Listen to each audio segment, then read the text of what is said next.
Hey everyone, my name is Rooster and welcome back to Mechabellum. Today's video is going to be about 2v2 and I'll be playing alongside Red Scare, who is one of the best players in 501. This took place during the Asia weekend 2v2 tournament on Sunday, and we were facing off against one of the strongest teams on paper that decided to join this tournament. It is going to be, okay, I don't exactly know who this first player is, but the second player, the one that I'll be up against, is known as StarCraft Panda or Horrible Will. One of the strongest 201 players, has been around for ages and has been doing very well in tournament settings as well. So yeah, we're going to have our hands full with this one. Now the map is going to be compact. So as you can see, the middle towers here are close to one another. And that means that there is options for some cheeky strategies, because if you can breach the middle, you can often debuff both players at once. Now, my opponent here, who is on the right side, has Typhoon Specialist. His ally on the left has the Giant Specialist. You can see Hounds and Stormcallers as a starter. My opponent starts with Sledgehammers and Crawlers, and I'm going to be facing him with the Training Specialist, as my ally is an Aerial Specialist. Starting with Steel Balls and Crawlers, which will likely be pushing in. And I decide to defend because, well, I have Stormcallers and don't really want to try and push with that. As you can see, I decide to kind of go more towards the right, because there's also different strategies that you can do, of course, on this map, which is that if you want to push, typically it makes more sense to try and push outside to inside. That way, if you take the tower and you beat your opponent, you will already be moving towards your ally and his opponent, rather than trying to go in the middle, and then your units might split up towards the outside, and you might have to kind of do a loop back around to try and help your opponent out if he needs help. Looks like the players we're facing, though, decided to pressure the middle at least a little bit, with a Stormcaller there in the middle, a Sledgehammer as well, 2 sets of Crawlers. My opponent decided to add a Marksman on top of things, and he also bought another Crawler. By the way, I decided not to put in any music today, so let me know if you like this. Do you want some different type of music? Do you like the standard Mechabellum music? Just trying some stuff out here. Just let me know down in the comments below. And yeah, I decided to level one of the Hounds. Decided to level one that's kind of in the middle. That way, you know, no matter where he is, at least this Hound should be able to help out, and at least it's able to one-shot Crawlers as opposed to its level 1 brothers. You do manage to get a debuff, but sadly, a couple Crawlers and a Hound on my tower means that I will get debuffed as well. Looks like my ally decided to go for Wasps on round 1, and that should be plenty. We managed to take down the lone Marksman. That means all the anti-air is gone. We get the other towers in the middle. And now it's just going to be a cleanup job, getting rid of those final Stormcallers. So a very good start of the game so far. Looks like there's one lone Crawler. Let me just speed things up. 2v2 rounds can take very long. I think that the turn timer actually is twice as long as for 1v1. And, well, this map isn't too bad because it's the small map, but especially on Standard and Siege, it can take an awful long time for a round to end. Sadly, you cannot see what options were given on 2v2, which is why I don't upload these too often, because it's just harder to spectate. So we'll have to just kind of wait and see what is being offered here. And if I'm looking at the board, I mean, the one thing I'm missing is anti-air, so I probably do want to grab something like Marksman, maybe Phoenix. Although we're playing a long-range fight, so I would probably kind of go towards the Marksman myself. And then just more chaff would be nice to have, right? I also don't mind stalling on the left, because it does seem like they are willing to pressure the middle. That's where they're set up, right? My opponent isn't like that heavily invested here on the right side. It looks like it is just going to be items. So we have deployment modules picked up here for Red Scare and his opponent. My opponent, Horrible Will, decides to go for subsidized steel balls. It looks like I'm still kind of waiting here, debating what I should pick. Doesn't seem like there were that interesting options, considering the other things that were picked here. We immediately see steel balls being purchased. Okay, looks like I went for the shield airdrop. My opponent didn't have that much DPS, so I think it was a fair pick to make. Of course, he does have the steel balls now, so if he manages to lock on, he might be able to get rid of that instantly. And then I decide to pick up another Fang, kind of to try and stall that board, and also pick up a Sledgehammer, because I think Sledgehammers are just really good to have on the field. If you don't really know what to do, you want to see what your opponent is trying to get into, then Sledgehammers will almost always be a decent choice, just as a unit to stall, right? And, well, up against the steel balls, I'm not too unhappy with it. Opponent sadly cheeses my ally with that Stormcaller, but there were some wasps there, so they do get taken out. And I managed to kind of defend my tower, although now we are starting to get overwhelmed. 2 steel balls left. Stormcaller sadly cannot see them as they're within the dead zone, and that means that these steel balls will manage to take down my shield. I was really hoping I'd be able to hold on to it, but looks like it's not meant to be. And that seems like it might be a round win for our opponents. Although I say that, Red Scare here deciding to add a Wraith to his board. Really nice pairing with the steel balls, and of course he's an aerial specialist, so it makes sense to go for that. It's just one marksman though, and the debuff here is very well timed. Not too much in the way of the marksman, so I think the Wraith will manage to live and even take down all the remainder of the units. That's a perfect round for the Wraith, because it means it'll be able to pick up a lot more experience, and as anyone might know, this has a high threshold for level ups. 2,250 for a 300 cost unit. That is exceptionally high, but there's a good reason for it. Wraith can become an absolute monster if it manages to get those levels. So round number 3 again here, we're just going to have to wait and see what is being offered. Hopefully someone will just pick quickly so we have kind of an idea of what it is. Is it a unit round? Is it just going to be regular cards? Looks like it is regular cards. We have mass-produced Wraith here picked up by my opponent. I decided to pick up the Orbital Bombardment. So here is where I start to communicate with my ally.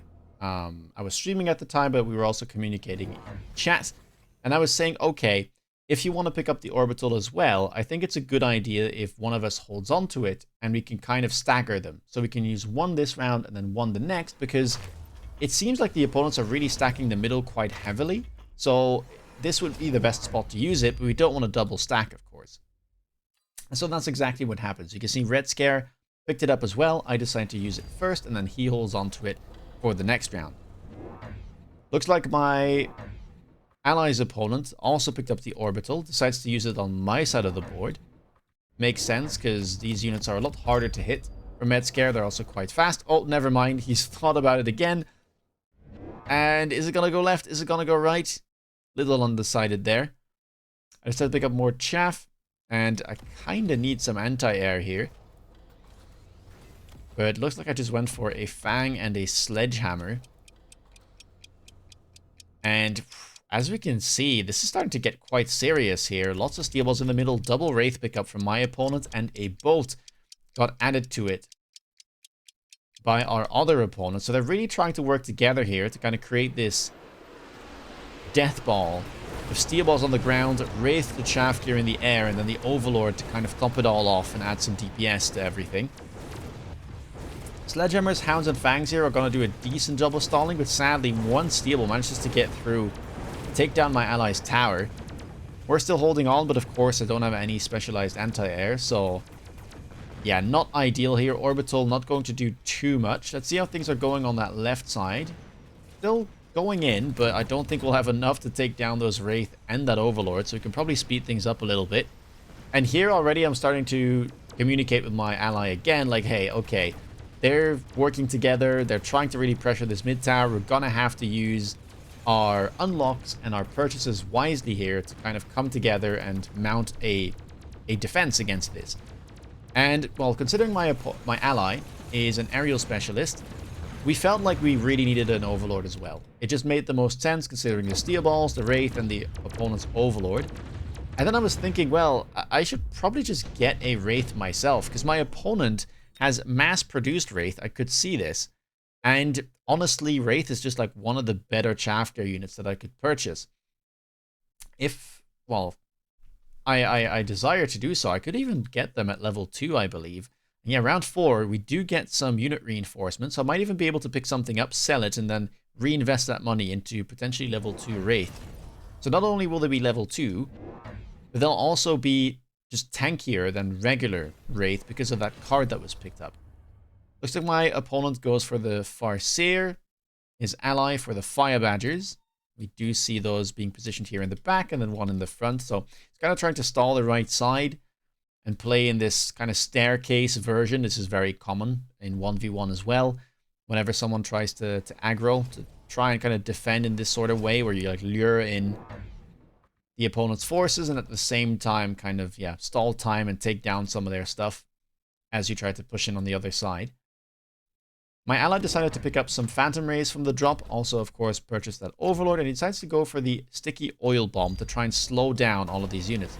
We have another Orbital available, of course, because we decided to save that. So that's going to be very helpful. And I decided to pick up some Wraith to go with all of that. And I was trying to do the math because I really wanted to get range. And so I sell one of my Farseers, I believe. Oh, no, never mind. One of the Stormcallers gets sold, and that gives me just enough to get range and then use my intensive training to get at least one level 2 Wraith. And the reason I decided to go for Wraith is because my opponent also had subsidized Steel Balls, and I was really afraid of Mechanical Division. That card can be a pain to deal with, and yeah, I think Vulcan is a bit too expensive, but I do need to be prepared against, you know, that onslaught of crawlers, and so I believe Wraith is one of the better options to deal with that. Also, Wraith is less vulnerable to things like armor, which he was running too, and suddenly that middle defense seems to go very, very well indeed. Right side also working out. Stormcaller's doing a good job, I believe. And now all that's left is to try and take out that enemy Overlord. Debuff, not ideal, but we will be able to trade, and that means we still have 2 Wraith left alive, a Farseer, and some very late Sledges and Stormcallers arriving. Only thing left alive on the opponent's side of the board is 1 level 2 Fire Badger pack. And yeah, Red Scare here kind of trying to abandon that left side, moving his stuff across. And really focusing all of his forces on the right. I believe that he used the oil there himself. Try and set on fire the enemy forces. Or perhaps it was... No, it was Red Scare, I believe. Picked up the oil. Something was set on fire. Not exactly sure. Oh, it might have actually been his ally there putting down the oil, thinking that he might help him out, but then it got set on fire and burnt all of these units as they came in. Not ideal for this player over here. And now, okay, so we've got the upper hand from the looks of things. Opponents immediately adapting. There's an additional deployment slot offered. I was a bit afraid of this because that can get out of hand very quick with those mass-produced, not mass-produced, subsidized steel balls. But it can also be very useful to grab a whole bunch of marksmen, and so that's what he's doing right now. Quadruple, even 5 from the looks of it. No, he had 1 already, so picks up 4 for a total of 5. And immediately gives them AA as well. So, really good tech there against the Wraith. We'll have to see how that plays out. Now, I believe that I decided to not go for the additional deployments. And instead, I picked up a portable shield. If I'm not mistaken. And the main reason for that is I just wanted to get more tankiness. And Port Shield, in my opinion, is still one of the best items in the game for its cost. Really, really efficient, and it just adds so much tankiness to the board. So, considering you had a level on the sledgehammers, that felt like a good purchase. And we're just going to add a couple more sledges there in the middle to try and stall all of these ground units from our opponent.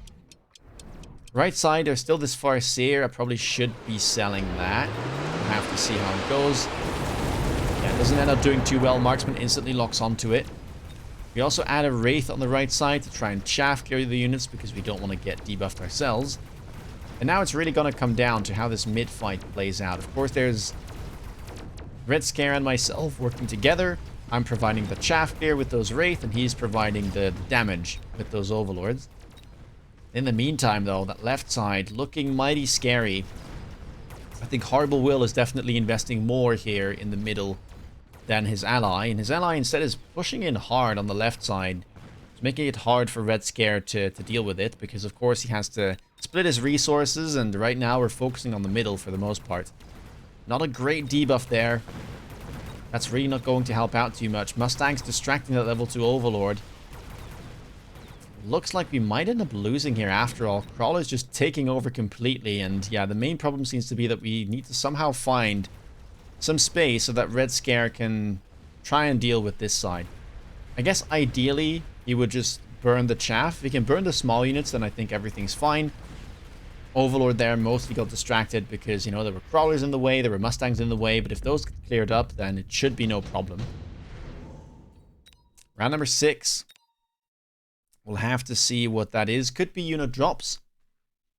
I did use some oil myself, by the way, on the right side, just to try and stall any potential push. I should sell that Farseer, kind of retrieve the money, and right now I'm not too scared of the right side. We'll have to see what these cards are offering. But yeah, left side here, as you can see, kind of getting overwhelmed. There's only some steel balls there. The Wraith that Red Scare had, he deployment moduled towards the middle. And that means that it's really hard to clear up those crawlers and mustangs. And those are the real problem at the moment in the end of the round. Does seem to be a unit drop.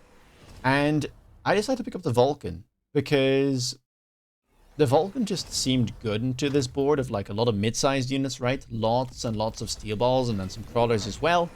And my opponent already committed to anti-air marksman. So I was a bit afraid that my Wraith long-term wouldn't work out. And while I am an advocate for trying not to double stack units with the same role, in this case Wraith and Vulcan, if your opponent has already committed heavily into a hard counter to one of your chaff clear units, you know, why not pick up that effectively free Vulcan from the unit drop and transition out of it. And so that's why we decided to go for Vulcan. Funnily enough, the same thing happens on the side of my opponent, who goes for 2 more. I decided to pick up 1 more, use my intensive, so I have 2 level 2 Vulcans, and we just go for the range right now.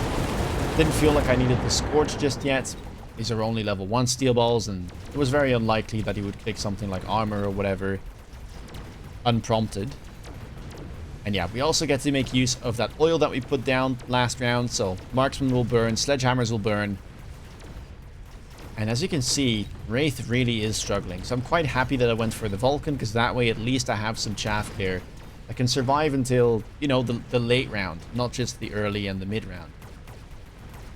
Left side, oil was used by Red Scare, so as you can see, all the small stuff burnt, and that will make it a lot easier for these boats to connect. Range and overload has been clicked on that as well. Marksman will go down, and it does seem a little bit tricky, but maybe a good debuff here could save us. Boat is getting close, attacks the right tower, and that is a real boon, because it means that the 2 Vulcans will get to stay alive, and that means we deal, well, a sizable amount of damage. 1100 just in giants to our opponents.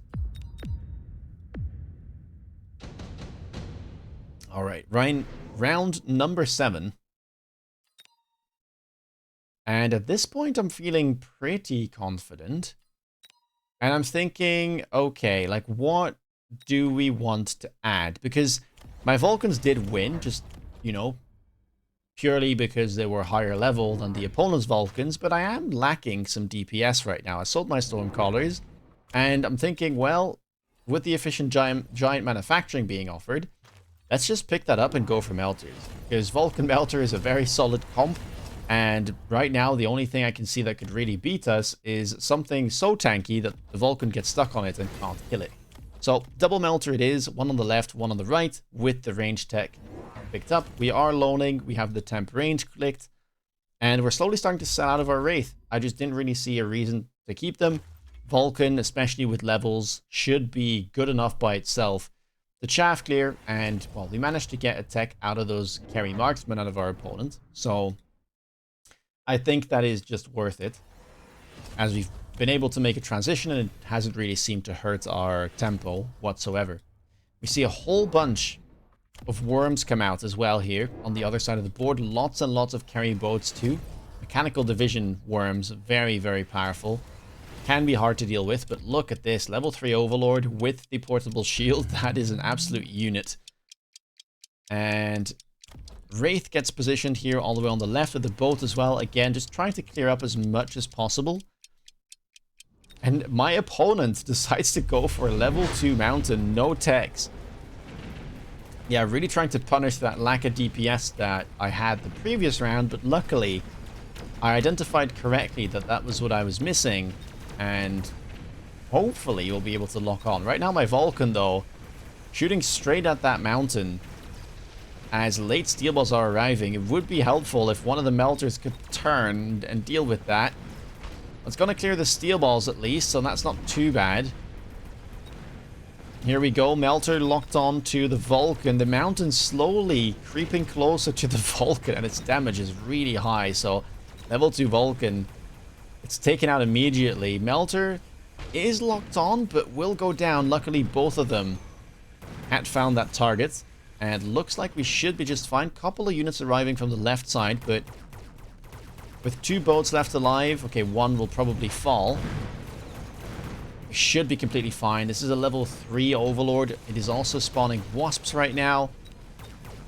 And I believe that the wasps, okay, they don't quite have the shield yet, but that's likely something that will get clicked eventually.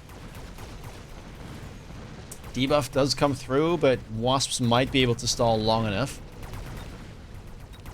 And yeah, there we go. Late Fangs saving the day, and now our opponents find themselves down to about 1,200 hit points. Could be over in just one good round, but what will they do to try and stabilize is the question. Round number 8 could be free units. We saw them last on round 6. It's not going to be that, just going to be some items and spells. Fourth on the mission picked up there. For Horrible Will, his ally picks up improved firepower.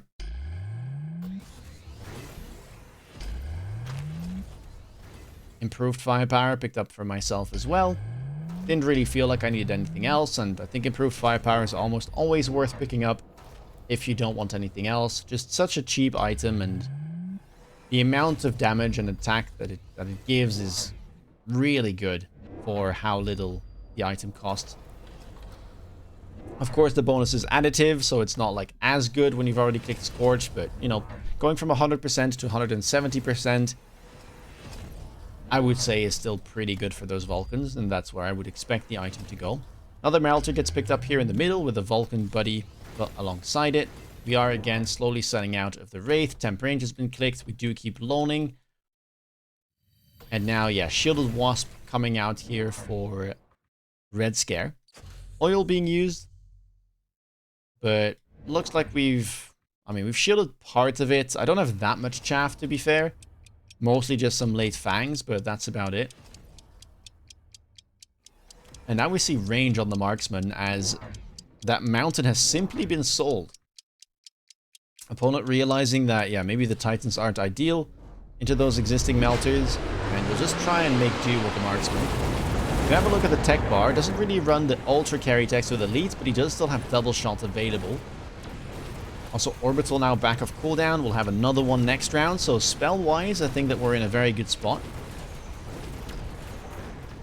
And let's see, how are things going here? Boats are trying to do what they can. There's no HE on there, though, so chaff gear could be a problem. Lots and lots of fangs arriving late from the looks of things. Right side going well, though. Melters locked onto those Vulcans, although I think 2 of those Vulcans just took out one from our opponent.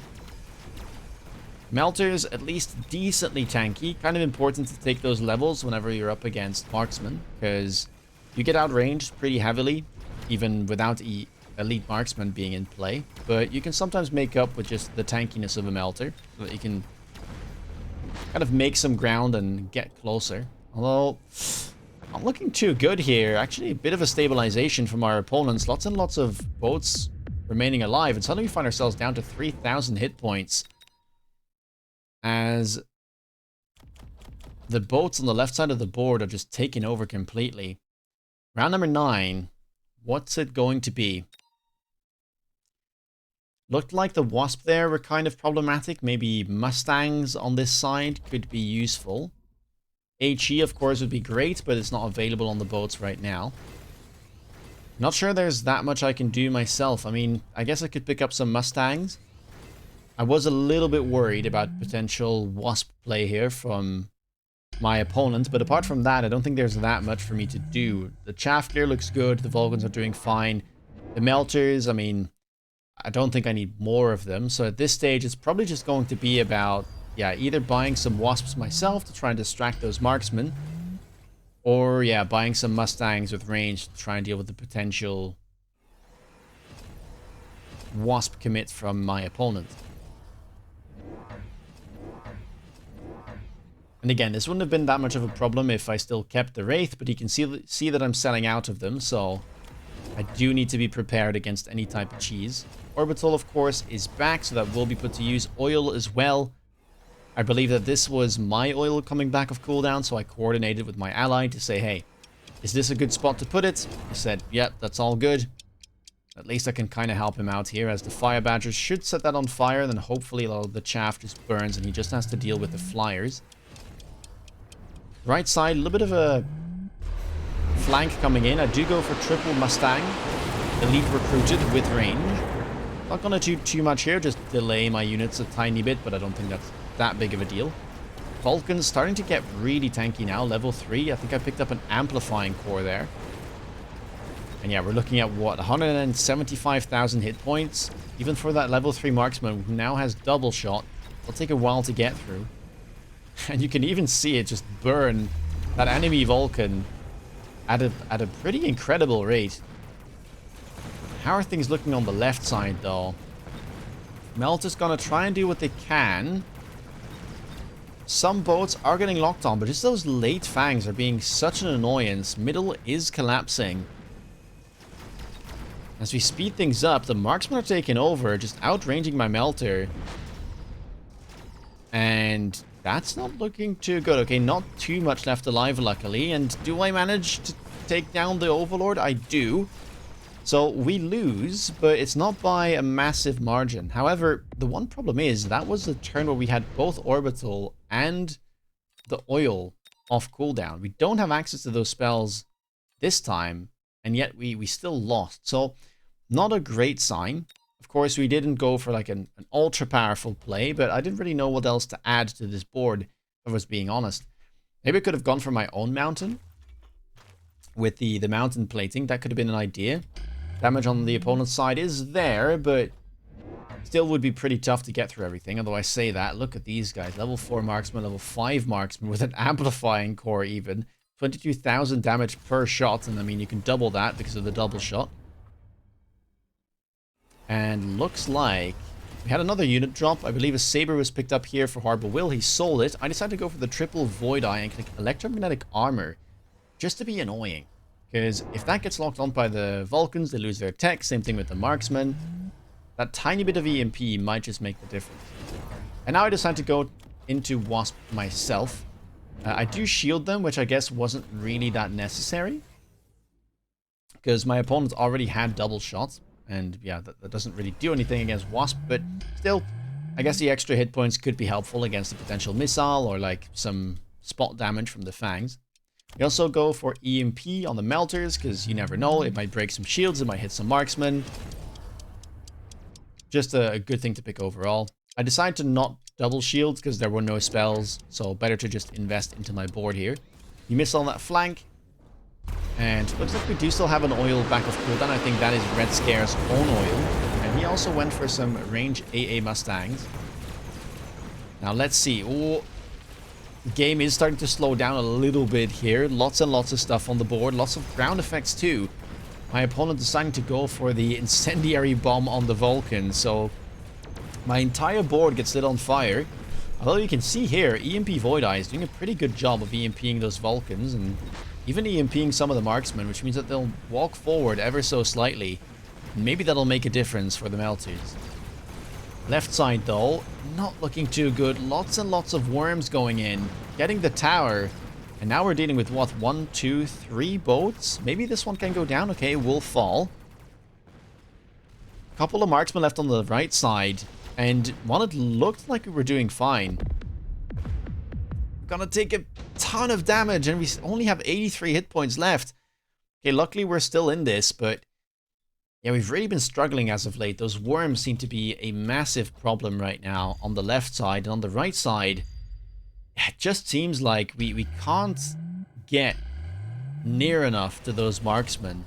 And the only thing I can see on my side is trying to distract the marksman even more. So I think, alright, the only thing I can see is maybe we just create more wasps and then we beacon them back and forth so that they arrive a bit late. Hopefully the Wraith will be dead by that point, the Fangs will be dead as well, and we can just distract the remaining marksmen to make sure that the Melters stay alive and take them out. Acid was offered this round. We decided to both pick it up. We're going to layer it on that left side. Hopefully some of the worms will kind of stop in there, and then it'll make it much easier to take them down. And Red Scare, yeah. Trying to find a response to those worms goes for probably the best response you can find, which is going to be the War Factory. Level 2. Vulcans on the opponent's side, now fully tech with best partner, going to spawn 1, 2, 3, 4, 5, 6 more marksmen, some of them even at level 2 and 3. Very scary stuff. We do pick up more wasps, and we're going to beacon this pack of 3 back and forth.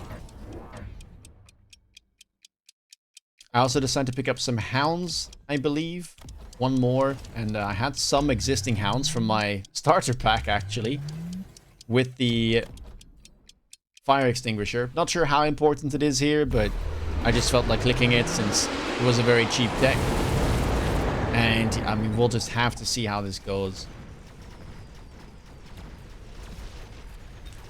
Hounds are cleaning up a decent amount. At least if we can get rid of the fire, then maybe the Mustangs will be a little bit safer. Vulcan's doing a decent job. Left side. Factory in there, tanking a whole bunch, taking down all of those worms, and they are sitting inside of that oil. Looks like eventually the factory will go down, but it might have just done enough to be able to stall. Right side looking good. Wasps arriving late. There is a missile there, but luckily we clicked the shield. It is good for something after all, as it's gonna tank that missile and still be around to distract the marksman. With 2 Vulcans left alive and 3 Melters, a bunch of boats on this side as well, I think we might have just been able to do it. And oh man, this was one of the scariest 2v2 games that I've played. We're definitely sweating. 83 hit points is all that was between us and a loss, but we managed to pull back. A very cool game. Actually, one of the few games where we got to play together. I was actually communicating actively with my ally to try and make sure, like, hey, opponents are pushing together as well. Let's try and, you know, combine our forces, combine our specialists and, like, the money that we have to try and stop this. And, yeah, it worked really well. We also went for some, you know, spell plays on the other side, making sure that we staggered the spells in the middle. Eventually, it just managed to all work out. We did end up to win this 2v2 tournament.